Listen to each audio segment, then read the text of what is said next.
My name is Melbar C. Pimentel, 21 years old. Kasalukuyan nag-aaral sa ASAT Dasmariñas. And 20 of hours, 500 hours. And course, BSCS.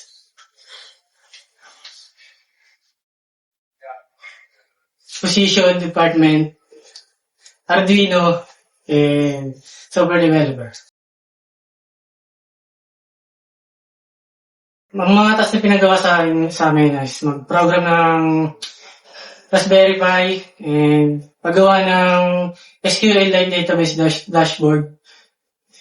Natutunan ko bilang BSCS student ay pagsamahin ng paano gumawa ng software and hardware and mag-debug ng system.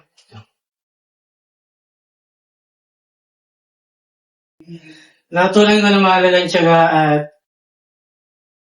maging responsable sa trabaho, teamwork, and sa personally, nakatulong to sa akin na natutunan yung pag-manage ng oras, makisama sa iba, and magtrabaho as a group.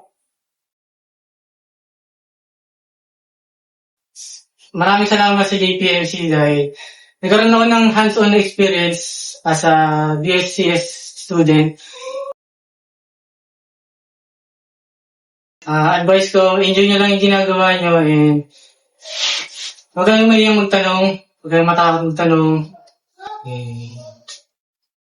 Good luck.